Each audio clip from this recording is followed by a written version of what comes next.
E eu vou ser bem direto com vocês, o Zenit não quer vender o Claudinho e o Flamengo pode perder a oportunidade de contratar um reserva para o Arrascaeta. Vou falar também sobre a situação do Wendel, o Flamengo que fez uma proposta oficial pelo jogador e espera a resposta do Zenit. Vou falar sobre isso e vou falar sobre o jogo de amanhã, o Flamengo que vai enfrentar o Grêmio na Arena do Grêmio, primeiro jogo da semifinal da Copa do Brasil. A gente precisa construir um placar lá também. Seria interessante a gente já sair de lá com a classificação encaminhada. Vou falar sobre isso e peço a vocês que se inscrevam no canal, ative o sininho. É muito importante que você curta esse vídeo, porque quando você curte o vídeo, você mostra para o YouTube que esse vídeo é relevante e ele manda para outras pessoas. Esse é o canal Futebol Expressivo. Eu vou falar uma coisa para vocês, gente. Deixar o like, se inscrever é totalmente de graça e você me ajuda muito. Você ajuda muito e não custa nada para você. Então, para não perder nada no Mengão, daquilo que está acontecendo, se inscreva no canal e ative o sininho. E, gente, eu vou falar sobre o Sampaoli que não aceita essa postura do Flamengo no mercado. Porque já estamos no dia 25 de julho, a janela vai fechar no dia 2 de agosto e o Flamengo não se movimentou para trazer as contratações que o Sampaoli pediu. Tudo bem que em alguns momentos ele pede muita contratação, ele pede muitos jogadores ao mesmo tempo, mas em muitos casos ele está certo, porque o Flamengo não trouxe o Lucas Veríssimo, que estava de olho. Lucas Veríssimo foi para o Corinthians. O Flamengo não trouxe um jogador ali que o São Paulo pediu para fazer a função ali de proteger a zaga, de ser ali um cabeça de área. Não trouxe esse zagueiro, esse volante. E eles estão procurando um reserva para Arrascaeta até o momento. Foram no De La Cruz, o River Plate não aceitou vender e ele pode estar indo para um time lá da Itália. Foi no Claudinho e eu vou explicar a situação para vocês do Claudinho. Então, gente, essa situação tem irritado o Sampaoli, porque ele tem pedido reforço e a janela já está chegando ao fim. E o Flamengo precisa se reforçar de verdade, porque quando um dos jogadores que a gente conhece como titular se machuca, toma terceiro cartão, a gente vê o quanto o Flamengo sofre, né? A gente viu que o Eric Pulgar se machucou, tá lesionado, tá se recuperando. Ele que se tornou um jogador muito sólido ali no meio-campo do Flamengo. Então, quando a gente perde um dos titulares, a gente não tem jogadores à altura para fazer a função. E, gente, o Flamengo viaja hoje para jogar contra o Grêmio. Vai jogar amanhã na Arena do Grêmio. A gente precisa construir um placar lá. Mesmo que a gente vá resolver em casa, é muito bom a gente já encaminhar a classificação. A gente que já se deu bem contra o Grêmio em outras partidas, outras competições, principalmente na Libertadores, que a gente teve o 5, né? Aquele famoso 5-0 que a gente teve no Maracanã, que a gente conseguiu se classificar. A famosa noite que o Flamengo pediu a Libertadores em casamento e ela disse sim. Então a gente precisa se classificar e conseguir aí avançar na Copa do Brasil. Se a gente se classificar, já vamos direto para a final e a gente vai poder pegar aí São Paulo, mas quem tá vivo? Se eu não me engano, São Paulo ou Corinthians, né? Eles vão se enfrentar. Então vamos ver quem a gente vai pegar na final da Copa do Brasil. Gente, vou falar logo sobre a situação do Claudinho com vocês. Comecei falando sobre a postura do Flamengo, que tem irritado o Sampaoli. E a situação do Claudinho complica, porque o Flamengo que estava...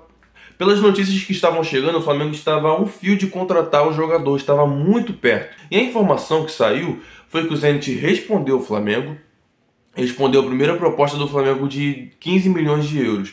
Falaram que não iriam negociar o jogador por esse valor e que só iriam negociar se o Flamengo subisse 10 milhões a mais, ou seja, 25 milhões de euros. E eles responderam essa primeira proposta do Flamengo, demoraram para responder. Aquele lance do Flamengo poder chegar a 17 ou a 18 milhões era a especulação do clube de poder subir esse valor, porque eles tinham que ter a resposta da primeira proposta que o Flamengo fez. E eles não aceitaram. E 25 milhões de euros, gente, dá 130 milhões de reais. E nesse valor, o Flamengo não vai negociar o jogador, não vai trazer o jogador. Eles podem mudar de ideia? Podem, mas já estamos no dia 25. E caso o Flamengo não consiga trazer esse jogador, vai gerar uma irritação muito grande, porque o Flamengo fechou os olhos para outras contratações e focou só no Claudinho. E eu vou falar uma coisa pra vocês, o treinador da equipe do Zenit não quer liberar o jogador porque vê ele como essencial para o estilo de jogo dele. E isso está prejudicando muito o avanço da negociação. O próprio empresário do Claudinho chegou na ESPN e falou: não teve avanço entre Flamengo, Zenit e Claudinho. Está na mesma. O Flamengo fez uma proposta inicial e eles não responderam ainda. Aí ontem Eles responderam ontem, foi antes de ontem, acho que foi ontem, eles responderam a proposta por e-mail ao Flamengo, negando aquilo que o Flamengo tinha oferecido a eles. E o mercado, gente, quando fecha, você só vai resolver as coisas para trazer jogador novo para se reforçar lá no finalzinho, a não ser que venha um jogador por rescisão de contrato. Aí já é outra situação. E já emendando a situação do Claudinho, vamos falar sobre o Wendel, gente. O Flamengo fez uma proposta oficial pelo Wendel. O Zenit, que não tem interesse em vender o jogador, mas o Flamengo tem interesse em comprar, e pensou, se eu fosse oferecer uma proposta ali razoável, talvez eles aceitem. 13 milhões de euros, que dá 67 milhões de reais. O próprio Wendel está tentando convencer ali o clube, a diretoria, a deixá-lo ir para o Flamengo, a negociá-lo com o Flamengo.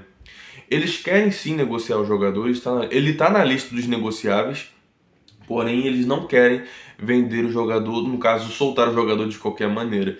E a gente sabe que o Zenit tem dificultado para o Flamengo e não é de hoje. Ele já se reapresentou, o Wendel, e a gente espera aí que ele e o seu staff consiga convencer o clube de negociá-lo com o Flamengo. Vou falar uma coisa para vocês, gente. O Flamengo não pode perder a oportunidade de trazer um jogador ali para a vaga do Arrascaeta. Mas ao mesmo tempo eu vejo que não é tão fácil. Porque se você quer um jogador à altura para jogar ali e fazer a função da Arrascaeta, em alguns momentos ser até titular, ele tem que ser um jogador que tenha muita visão de jogo e seja um jogador muito refinado, porque o Arrascaeta joga demais, gente. Joga muito o Arrascaeta. Então o Flamengo entende que para trazer um cara ali para jogar junto com o Arrascaeta, em alguns momentos ser até titular, o Flamengo entende que precisa investir alto, mas depende também do dono do jogador, né? O Zenit é dono dos direitos do Claudinho. E se não quiser negociar, não vai negociar. E, gente, o Flamengo ainda não renovou com o Bruno Henrique e Everton Ribeiro não sentou ainda para conversar com os jogadores. Deu um sinal verde de que ia chamar eles para conversar após o final ali da janela, após a janela fechar. Mas é uma coisa preocupante, porque se chegar algum clube cheio de dinheiro, não falo nem aqui no Brasil, mas clubes de fora, clubes da Arábia Saudita que estão sempre de olho nos jogadores aqui no Brasil, e fizer uma proposta boa para eles, eles podem sair, gente. Propostas de alto salário, de bônus, de casa. Quando os jogadores chegam lá, eles já chegam com uma oportunidade de precisam nem se preocupar em comprar casa, já chegam com casa, carro.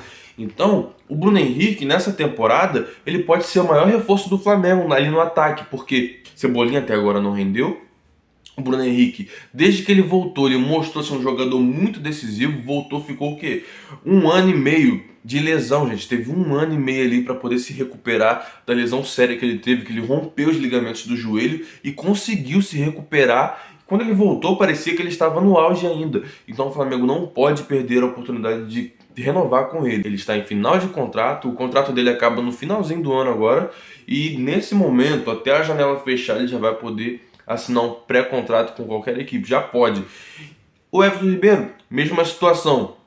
Final do ano acaba o contrato do jogador, ele que tem 34 anos, e o Flamengo ainda vai sentar para conversar com ele. Eu vou falar uma coisa para vocês, ele tem 34 anos, mas ele joga muito ainda. A visão de jogo que o Everton Ribeiro tem, eu não deixaria esse jogador passar, gente. Não deixaria. Ele joga muito, ele é um jogador muito raçudo. Até pelas caras. Ele não é um jogador de velocidade, mas é um jogador que eu vejo que se entrega dentro de campo. Jogador que cria muitas jogadas. Se eu fosse o Flamengo, também não perderia a oportunidade de renovar com o Everton Ribeiro, gente. O Flamengo não pode perder essa oportunidade. Eu vou falar, gente, sobre a tabela do Brasileirão. A tabela do Brasileirão que ajudou um pouco a gente, porque o Botafogo empatou, o Fluminense perdeu e o São Paulo também perdeu, porque se ambos tivessem ganhado os seus jogos, eles iriam a 28 pontos. Estariam na mesma pontuação que o Flamengo, e dependendo do saldo de gols, passaria a gente na tabela de classificação. A gente se mantém em terceiro lugar e a tabela está assim: em primeiro lugar está o Botafogo, em segundo o Grêmio, em terceiro o Flamengo, em quarto o Palmeiras, em quinto o Atlético Paranaense, em sexto o São Paulo, em sétimo o Fluminense, em oitavo o Bragantino, em nono lugar o Fortaleza, em décimo lugar o Internacional, em décimo primeiro o Cruzeiro, em décimo segundo o Cuiabá, em décimo terceiro o Atlético Mineiro, em décimo quarto o Santos, em décimo quinto o Corinthians, em décimo sexto o Goiás, em 17º o Bahia, em 18º o Curitiba, em 19º o América Mineiro, e fechando a tabela do brasileiro, em 20º lugar, ali na lanterna, está o Vasco, gente. O Vasco que ia dar trabalho esse ano. É muito bom zoar o Vasco, porque eles não podem ciscar um pouquinho, que eles já pensam que estão por cima, que são os melhores, que vão voltar à ascensão.